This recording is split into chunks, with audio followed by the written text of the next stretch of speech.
बाज और चिड़िया की कहानी। बहुत समय पहले की बात है।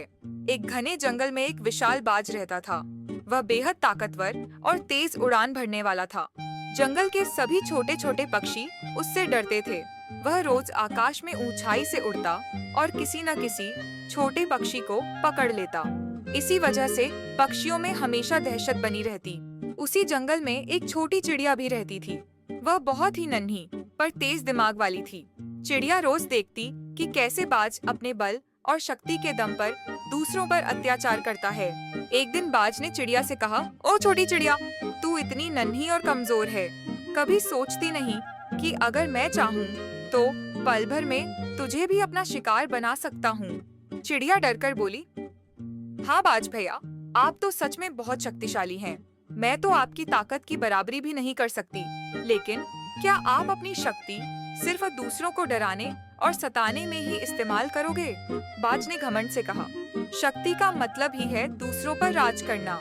जो ताकतवर है वही जंगल का मालिक है। चिड़िया ने मुस्कुराकर कहा, नहीं बाज भैया, असली ताकत दूसरों की रक्षा करने में है, उन्हें डराने में नहीं।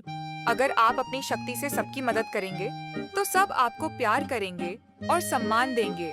लेकिन अगर आप सबको डराते रहेंगे तो एक दिन सब मिलकर आपके खिलाफ खड़े हो जाएंगे। बाज ने यह सुनकर हंसते हुए कहा, तेरी बातें सुनकर मुझे मजाक आता है। छोटे पक्षी मुझे क्या नुकसान पहुंचाएंगे? दिन बीतते गए। धीरे धीरे सभी पक्षी बाज की क्रूरता से परेशान हो गए। सबने मिलकर योजना बनाई। जब बाज शिकार करने के लिए ऊंचाई से नीचे उतरा, तब सैकड़ों पक्षी एक साथ उस पर टूट पड़े। कोई उसकी आंखों पर चोंच मारने लगा, कोई उसके पंख खींचने लगा। बाज अकेला था और पक्षियों की भीड़ बहुत बड़ी। वह थक गया और घायल होकर जमीन पर गिर पड़ा। तभी छोटी चिड़िया उसके पास आई और बोली, देखा बाज भैया, मैंने आपको पहले ही चेताया था कि घमंड और दूसरों पर अत्याचार करने से अंत में कोई साथ नहीं देता।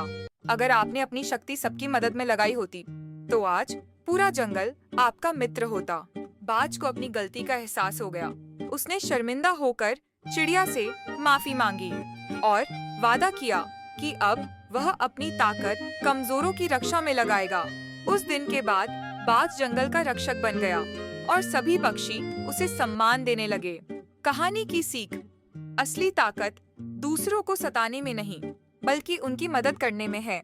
घमंड करने वाला हमेशा अकेला पड़ जाता है, लेकिन विनम्र और दयालु व्यक्ति सबका प्रिय बनता है।